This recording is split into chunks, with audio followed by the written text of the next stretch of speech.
Hari ini kurasa bahagia. Mari kita naikkan lagu ini dengan sukacita.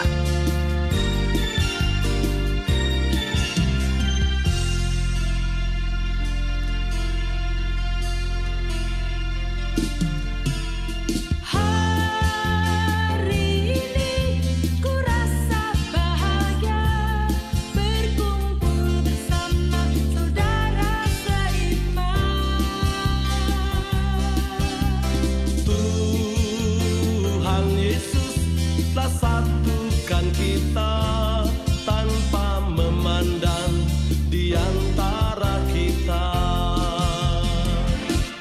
Bergandengan tangan dalam kasih, dalam satu hati, berjalan dalam terang kasih Tuhan.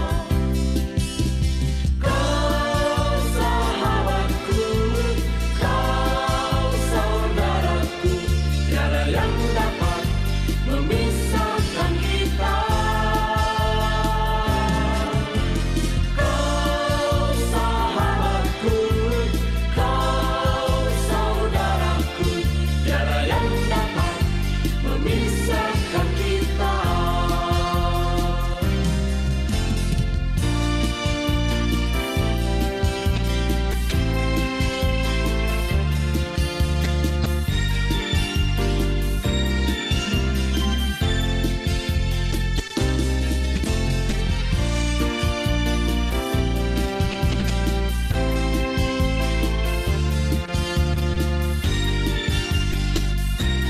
Cara menampilkan kita itu nggak kelihatan. Aduh. Hari ini kurasa bahagia berkumpul bersama saudara seiman. Tuhan Yesus telah satukan kita tanpa memandang di antara kita.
Saat ini kita akan mendengarkan kesaksian alumni, salah seorang alumni, beliau adalah alumni dari Fakultas Teknik UI tahun 94. Selamat pagi Bang Anton. Selamat pagi. Halo Bang. Halo. Iya. Sehat Bang? Apa kabar Bang? Sehat. Ya, baik sehat. Oke, silakan Bang dimulai Bang sharingnya. Iya, terima kasih Santi. Boleh Selamat buka pagi. video Bang Anton? Bentar ya. Saya ada satu video lah sebenarnya. Oke. Saya ada dua sih sebetulnya di sini, satu lagi gitu. Yang handphone saya off kali ya. Yang ada satu lagi kok nama saya di sini gitu, Anton Simangunsong. Jadi saya pakai handphone karena komputer saya kurang oke gitu suaranya. Ya. Oke. Saya akan mulai sharing ini, teman-teman semua. Selamat pagi, selamat berjumpa di dalam camp tahunan alumni. Terima kasih boleh melibatkan saya dalam camp tahunan alumni pada sharing pada pagi hari ini. Nama saya Anton Simangunsong. Saya sedikit perkenalan dulu ya. Saya alumni Fakultas Teknik UI angkatan 94. Jadi saat ini saya berdomisili di Singapura. Saya sudah menikah, istri saya seorang dokter, dan kami dikaruniai Tuhan 3 orang anak. Ya, istri saya Veronica Manurung, kami dikaruniai 3 orang anak, Grace, Ebenezer, dan Glory, masing-masing berusia 15, 12, dan 7 tahun gitu. Ya. Saya membagi perjalanan hidup saya ini dalam 2 chapter besar gitu ya. Perjalanan hidup menjadi alumni yang berbuah, saya pikir begitu. Tapi chapter yang pertama adalah kalau Musa waktu dia memimpin bangsa Israel, dalam perjalanan hidupnya itu ada 3 chapter kayaknya. Chapter pertama dia di Mesir, sampai mungkin kira-kira umur 40. Chapter kedua dia di padang gurun, menjadi gembala gitu, sampai umur 80. Lalu chapter ketiga hidupnya Tuhan memanggil dia untuk memimpin bangsa Israel keluar dari Mesir gitu ya, dari perbudakan. Agak sedikit kalau saya pikirkan dalam beberapa perjalanan hidup saya, mungkin chapter pertama hidup saya adalah saya dalam proses mempersiapkan diri atau memantapkan hati menjadi hamba Tuhan gitu sampai umur 40 ya. Jadi dulu saya bekerja dalam bidang, setelah saya lulus saya bekerja dalam bidang teknologi informasi selama kira-kira 16 tahun ya, di Jakarta dan juga kemudian ditransfer ke Singapura. Ya, terakhir saya bekerja sebagai Chief Technology Officer Johnson & Johnson Medical Asia Pacific sebelum saya berhenti bekerja tahun 2015 gitu. Ya, 2015 saya memutuskan diri untuk menjawab panggilan Tuhan untuk menjadi hambanya, dan saya masuk ke Trinity Theological College ya, dan kemudian setelah itu mulai tahun 2018 saya kemudian melayani di Gereja Presbyterian Orchard Singapura. Ya, jadi sampai mulai 2018 saya melayani di sini. Ya, saya pikir pelayanan sebagai hamba Tuhan di gereja itu in general ada tiga main responsibilities-nya. Yang pertama itu preaching, khotbah. Yang kedua itu nurturing atau shepherding, menjadi gembala buat jemaat. Dan yang ketiga itu di dalam hal kepemimpinan gereja atau administratif gereja gitu. Ya, in general 3 panggilan ini. Ya. Kalau dulu saya dalam bidang teknologi informasi waktu saya bekerja, saya lebih banyak berhubungan dengan sistem, dengan teknologi, dan juga dengan proses seperti itu ya. Tapi setelah saya menjadi hamba Tuhan tuh lebih banyak berhubungan dengan people gitu. Ya, menjadi people oriented. Saya pikir-pikir juga dalam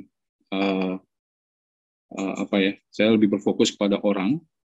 Tuhan juga dalam saya banyak memikirkan tentang ya Tuhan juga fokusnya salah satunya manusia gitu. Ketika dia menyelamatkan manusia dari dosa ya, kenapa kita sebagai manusia tidak berfokus kepada manusia juga? Ya, jadi itu yang 3 bagian utama pelayanan yang saya kerjakan.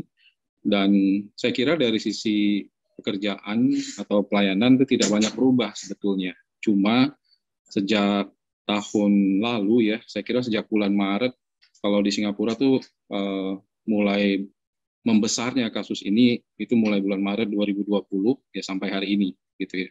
Dan pelayanan tidak berubah, hanya mode-nya yang berubah. Gitu. Artinya tadinya kita bisa ketemu, berinteraksi gitu ya, bertemu dengan orang, dengan jemaat gitu setiap minggu, tapi sejak saat itu kita pertemuannya semakin dibatasi dan dibatasi. Ya, sampai hari ini pun lebih banyak pertemuan itu dilakukan secara online. Walaupun kebaktian minggu misalnya kita sudah mulai terbuka gitu ya, boleh beribadah secara onsite di gereja. Tapi saya kira enggak yang itu sekaligus juga memberikan tantangan yang baru gitu. Kalau sebelumnya kita gampang bertemu orang, kapanpun mau kita ketemu ya kita ketemu gitu ya. Tapi kalau sejak online ini rasanya mau minta ketemu kan kayaknya nggak mungkin ya. Ada banyak sekali restriction, limited gitu. Kita jadi susah sekali untuk bertemu orang. Ya. Tapi dengan bersyukur sekali dengan kemajuan teknologi ya seperti kita sekarang melalui Zoom gitu atau melalui media-media yang lain, bersyukur sekali ada banyak cara ya membuat kita tetap bisa memperhatikan, menggembalakan jemaat atau menjalankan tugas-tugas pelayanan lainnya, mengajar dan lain-lain gitu. Dan saya kira itu yang membuat kami tetap bisa menjalankan pelayanan sampai sejauh ini. Sebagai orang Kristen saya kira Tuhan menghendaki kita tidak hanya menjadi orang yang bertumbuh salah satu bagian, tapi lebih dari itu Tuhan menghendaki kita untuk menjadi orang-orang yang berbuah gitu. Kita berbuah dalam kasih, sukacita, damai sejahtera ya seperti tertulis dalam Galatia 5 ayat 22 itu. Ya. Tapi kejadian atau situasi pandemik ini sangat unik bagi kita semua dan saya rasa dalam perjalanan hidup kita ya kita mungkin bisa mencatatkan inilah gitu ya. Kita pernah mengalami situasi ini. Dan ternyata kalau kita belajar sejarah gitu, saya lihat beberapa ratus tahun sebelumnya pernah terjadi pandemik yang sangat hebat misalnya gitu. Ya, pada tahun sekitar abad 14 sampai kemudian abad ke-17 itu pernah terjadi Black Death, pandemi yang sangat menakutkan banyak orang. Ya. Sekarang ini saya nggak tahu angka kematian di seluruh penderita COVID di seluruh dunia berapa, tapi dulu itu akibat Black Death itu kematian itu bisa mencapai 200 juta orang. Gitu ya. Jadi kemudian dalam salah satu masa-masa itu Martin Luther pernah mengatakan seperti ini. Ya. Ketika kebanyakan orang berpikir untuk diri sendiri. Ya. Kita ini kan sekarang hidup dalam masa pandemi ini kayaknya ada masa-masa ketakutan juga. Ketakutan ya nanti saya kena, tertular dan lain-lain gitu. Ya. Bagaimana kalau saya kena, tertular dan akhirnya ya maut menghinggapi dan lain-lain seperti itu ya. Tapi salah satu yang menarik saya dari apa yang Martin Luther pernah katakan, dia katakan seperti ini, godliness is nothing else but service to God. Service to God is indeed service to our neighbor. Service to God is indeed service to our neighbor. Gitu. Seringkali kita merasa saya mau memproteksi diri saya sendiri gitu, ya, mencari keselamatan atau kebaikan bagi diri saya sendiri. Tapi bagaimana dengan kita yang lain? Gitu. Mungkin mau nggak mau sebagai hamba Tuhan, saya pun tidak pernah lagi memikirkan apa yang baik bagi diri saya sendiri. Saya lebih berpikir untuk kepentingan jemaat. Dan ternyata dalam masa-masa pandemi ini banyak sekali masalah-masalah yang bermunculan gitu ya. Ada orang yang sudah bekerja, sudah cukup established karirnya beberapa puluh tahun, beberapa belas tahun misalkan, tiba-tiba berhentikan ya karena situasi company yang tidak baik gitu. Ada satu jemaat yang lulusan misalnya dari universitas yang baik, dari Nanyang Technological University, tapi sulit sekali mendapatkan pekerjaan. Gitu. Kadang-kadang dulu saya masih punya koneksi dengan teman-teman yang kerja di bidang IT gitu ya. Saya kadang-kadang mencoba membantu juga. Saya makin merasakan bahwa pekerjaan hamba Tuhan itu ya ternyata luas sekali skopnya gitu. Ya, artinya kadang-kadang kita bisa hanya melihat misalnya orang ya hamba Tuhan tuh diri mimbar kebanyakan, tapi sampai hal-hal perintilan pun yang kecil-kecil sekalipun kadang-kadang harus dikurusin gitu. Ya. Belakangan ini saya sedang menolong salah satu pasangan di jemaat kami yang sedang menghadapi konflik rumah tangga yang berat gitu. Ya, dan salah satu triggernya yang masa pandemi ini juga. gitu ya. Jadi kalau tema pagi ini itu berbuah lebat di masa hitam pekat gitu ya. Saya kira memang masa-masa ini masa yang agak hitam kita hadapi. Tapi it doesn't mean kita stop untuk berbuah seperti itu. Ya, Tuhan kiranya menolong kita untuk tetap menjadi alumni-alumni yang berbuah. Ya, abang-abang, kakak-kakak, dan rekan-rekan semua dipanggil dalam panggilan yang berbeda. Gitu ya.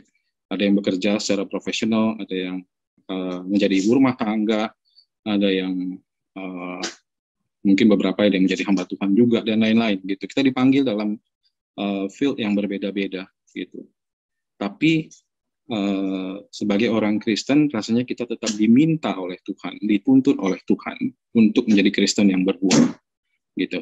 Ya, kita semua dulu dididik di dalam dunia persekutuan mahasiswa, dan setelah jadi alumni, mestinya hidup kita tuh nggak berhenti di situ.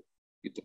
Menolong, memberikan kebaikan terhadap orang lain, saya kira itu yang bisa kita kerjakan pada saat-saat ini. Mengextend the grace of God kepada orang lain, saya kira itu yang bisa kita lakukan. Gitu. Ya, di Singapura, orang hidup bertetangga itu sangat sangat berbeda lah dengan di Indonesia gitu ya. Ini negara yang sangat individualistik gitu ya. Jadi kadang-kadang itu challenge-nya juga, bagaimana kita menjadi saksi Tuhan yang baik, menjadi saksi Tuhan yang semakin memperlihatkan kasih Tuhan kepada orang-orang lain gitu. Ya, yang kedua juga, Indonesia itu in general masih lebih banyak orang yang beragama dan yang enggak gitu ya. Salah satu trending di Singapura pada hari ini adalah semakin banyak orang yang tidak punya agama, as in ateis atau free thinker gitu ya, dan itu mencapai 1/5 dari populasi. Jadi populasi Singapura itu 5,7 juta kira-kira, jadi ada sekitar hampir 1.150.000 orang tuh yang tidak tertarik dengan memiliki iman ya, apapun imannya gitu. Dan saya kira itu dalam bagian saya, atau juga mungkin orang-orang yang bekerja di sini juga mestinya itu menjadi satu alarm juga untuk bagaimana kita harus terus membagikan kasih Kristus kepada semakin banyak orang. Gitu. Orang semakin banyak sekali tidak tertarik dengan cara hidup orang-orang yang mengaku beragama, karena memang mereka nggak melihat value itu dalam hidupnya, dalam pekerjaannya, dalam hidup sehari-hari, dalam keluarga dan lain-lain. And I think that is the challenge yang kita harus hadapi sekarang gitu. Menjadi alumni yang berbuah, mulailah dari rumah, dari pekerjaan, dan kemudian dalam pelayanan. Gitu. Ya. Masa-masa hitam yang pekat ini, mari kita tidak hadapi dengan satu kesedihan yang terus-menerus. Ya. Anyway, ini sudah 2 tahun. Maybe it can be longer. Gitu. Singapura itu sedang bersiap-siap, memang bakal long. Gitu. Kita nggak bisa bilang ini it will stop gitu. End of the year atau next year, nggak tahu kita. Gitu. Mungkin lama sekali akan terjadi. Tapi sebagai orang Kristen, mari kita sama-sama terus menjadi orang yang berbuah itu dalam berbagai aspek kehidupan kita. Ya, kiranya sharing ini boleh menjadi berkat bagi kita semua. Terima kasih.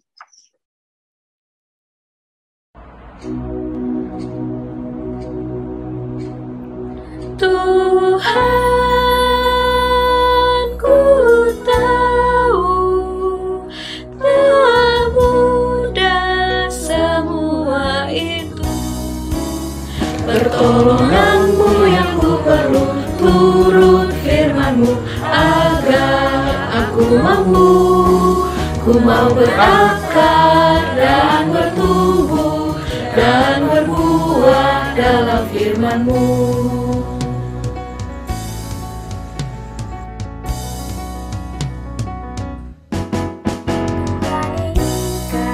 Setiap anak-anaknya mengenal Dia dan jadi dewasa, menantang dunia dan melawan dosa. Hidup kudus benar di tengah celah. Tuhan inginkan setiap anak-anaknya tekun belajar, lakukan firman-Nya, Memberi buah, muliakan nama-Nya. Tetap setia meski menderita. Tuhan, ku tahu tak mudah semua itu. Pertolongan-Mu yang ku perlu, turut firman-Mu agar aku mampu.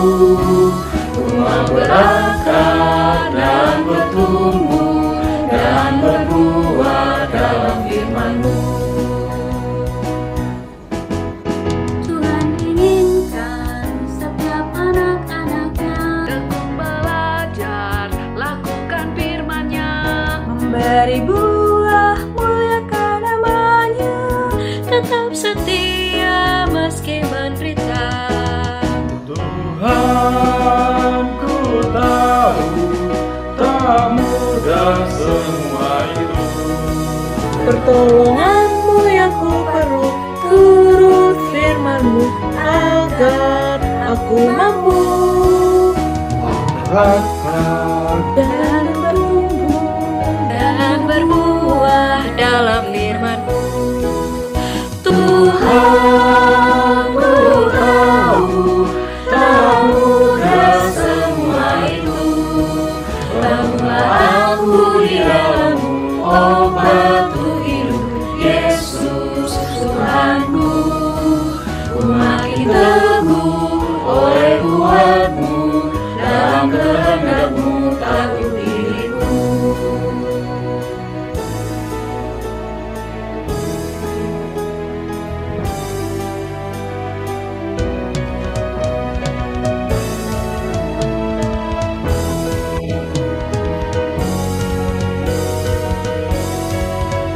Tuhan, ku tahu tak mudah semua itu.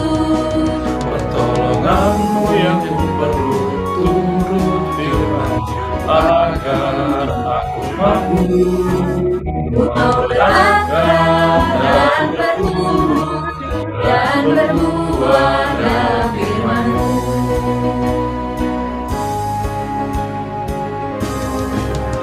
Tuhan, ku tahu tak mudah semua itu.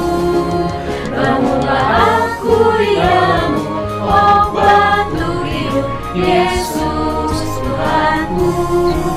Ku makin teguh oleh kuat-Mu, dalam kehendak-Mu takut diriku. Ku makin teguh oleh kuat-Mu, dalam kehendak-Mu takut diriku.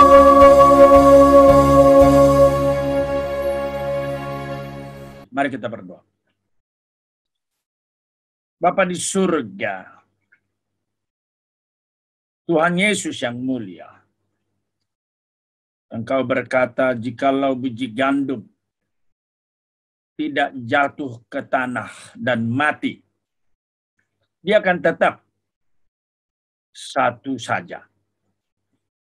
Tetapi bila dia jatuh dan mati, dia akan menghasilkan banyak buah.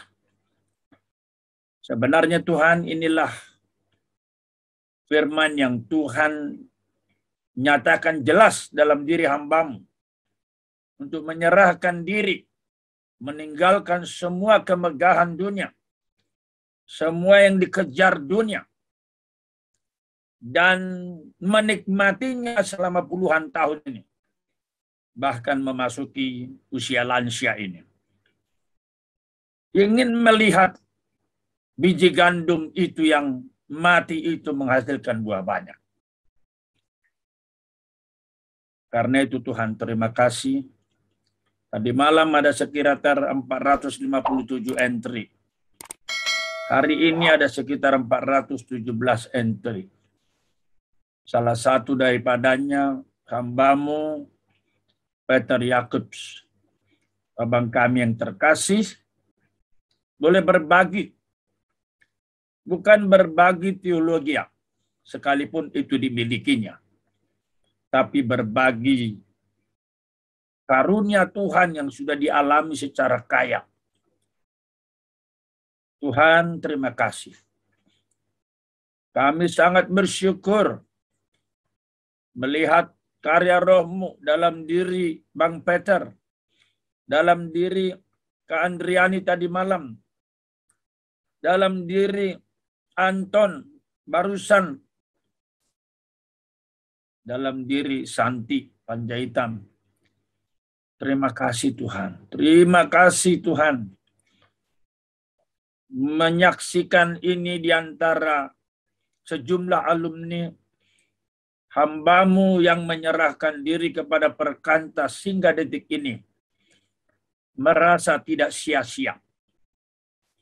Dan bila besok hamba-Mu akan membahas faithful and fruitful, in the midst of pandemic COVID, kondisi hitam pekat, itulah juga yang terus hamba-Mu gumuli bersama istri selama puluhan tahun. Dan ingin berbagi kepada ratusan alumni. Supaya alumni ini tidak ada yang dijerat oleh kemegahan dunia. Kami tahu Tuhan, dunia sangat menarik. Jabatan sangat menarik. Materi sangat menarik. Ditambah lagi setan dan dosa juga sering menarik untuk menggerogoti. Tuhan Yesus, terima kasih. Hamba-Mu Peter sudah membagikan bagaimana berbuah lebat di tengah-tengah hidup kelam pekat. Puitis sekali kami buat judulnya. Untuk menarik rekan alumni. Tetapi terutama Tuhan, biarlah pagi ini jauh lebih menarik lagi karya Tuhan Yesus yang disaksikan oleh hamba-Mu, Bang Peter Yakobs.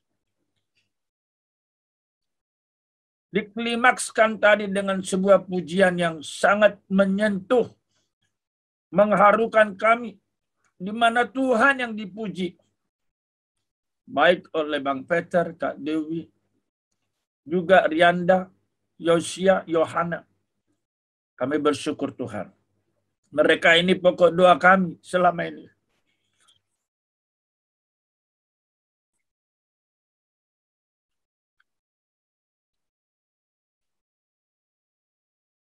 Kami bersyukur Tuhan untuk hidup mereka. Berkati terus. Limpahkan terus. Supaya banyak keluarga-keluarga alumni yang betul-betul mengalami kuasa Allah, kekayaan Allah, dan mujizat Allah. Supaya Allah kami dipuji, dipuja, tidak dilecehkan, tidak direndahkan. Kalau tadi kami dengar dari hamba-Mu Anton, banyak orang yang menjadi ateis meninggalkan Tuhan, pastilah karena kurang melihat keindahan, kemuliaan, keagungan Tuhan. Karena itu Tuhan kasihani alumni, khususnya mereka yang di Singapura, untuk merefleksikan kemuliaan Allah, kekayaan Allah, di mana segala sesuatunya tidak punya arti dibandingkan dengan kekayaan. Terima kasih Bapak. Banyak hal yang kami syukuri. Sekali lagi kami menyerahkan hamba-Mu ini. Berkati Tuhan dengan tangan yang perkasa. Berkat dari Allah Tritunggal, Allah Abraham, Allah Ishak, Allah Yakub, atas hamba-Mu ini, atas Dewi, atas Rianda, Yosia, dan Yohana, dan atas semua alumni yang mengikuti Zoom ini. Amin.